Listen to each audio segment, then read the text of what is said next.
Hey guys, and welcome back to our YouTube channel, Mastering the Wedding Photography Biz. I'm Hunter. And I'm Sarah. And today we are going to talk about marketing as a wedding or portrait photography business and what we did when our $160,000 lead source seemingly just stopped working overnight. And even though our story is pretty extreme, we think that there is a lesson in it that applies to every wedding photography business. So back in the fall of 2019, we launched what's called a sales funnel. It was basically a combination of paid ads, an organic outreach method, led to an automated email series, and a bunch of other steps in between that aren't really that important. But the important thing to know is that from the time we got our first booking, over the following 2 years, that marketing method brought us in about $160,000 worth of weddings. However, a little over 2 years after we booked, our first wedding with that sales funnel, it just stopped.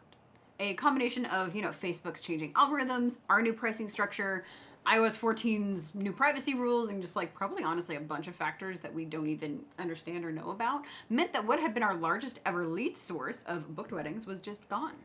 At the time that this stopped working, that sales funnel accounted for almost 25% of every wedding that we had ever booked. And so what did we do when it suddenly just stopped working? Well, basically we did nothing. And if that sounds completely insane to you, keep watching. We will tell you why it's not completely crazy. So the reason that we didn't panic or totally upend our entire business was that when this happened, our wedding photography business had, and really continues to have to this day, a large variety of different marketing avenues and lead sources that we use to get leads in the first place that we then will turn into booked weddings. Yeah, so even though our sales funnel seemed like the silver bullet for our wedding business at the time, it was just one of almost a dozen marketing avenues that we've pursued over the course of our entire business. So even when our biggest lead source suddenly dried up, we had a whole collection of other lead sources that we could put more money or effort into to make up for what was now missing. So this is actually a marketing concept that Dean Graziosi calls the wagon wheel marketing. And so think of your business as the center of a big wagon wheel with lots of spokes going out in every direction. Really, there shouldn't be just one or two marketing spokes supporting the outer rim of that wheel, but many different spokes going in every different direction. That's sort of bringing in business. You'd never make it out west with just a 2-spoke wheel. That'd be crazy. So when we lost the sales funnel, our business didn't get, a flat tire. It just kept rolling on as our other lead sources started to pick up that slack.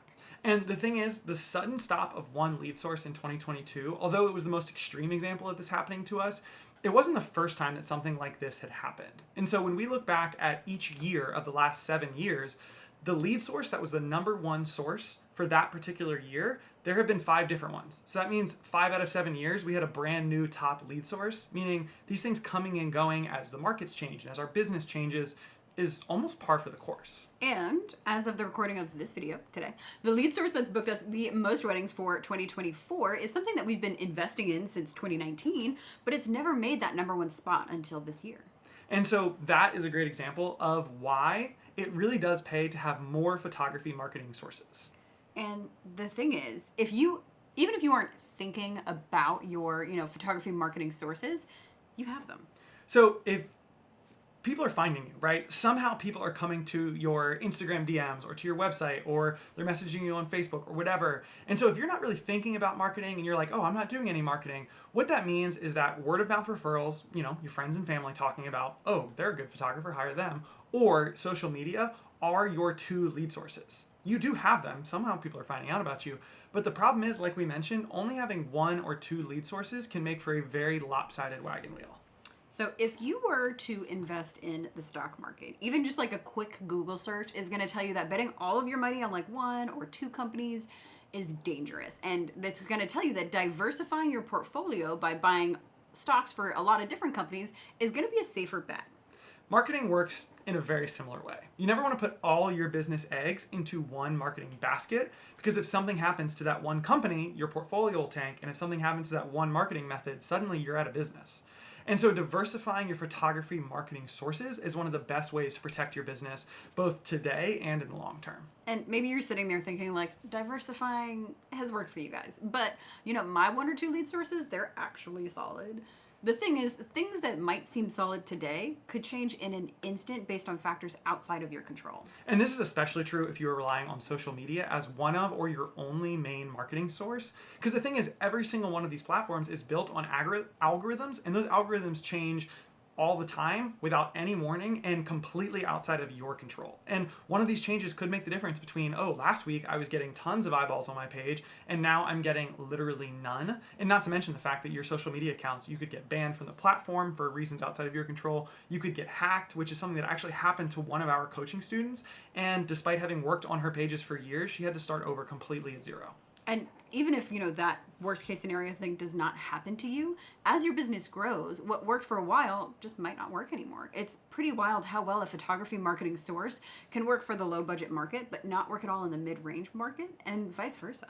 And the last thing you want to do is have to completely reinvent your business and start your marketing over from the beginning, from square one, every single time you change your prices, because you only have one marketing source and oops, looks like it doesn't work at this price point.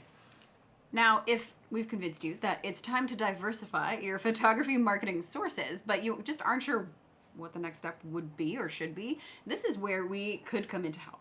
So next week on Tuesday, August 22nd, Sarah and I are going to be hosting a live workshop on Zoom from 7 to 9 p.m. called How to Get More Photography Clients, a simple guide to free and paid marketing and advertising. And in it, we are going to cover a ton of information that's going to help you grow your portrait or wedding photography business.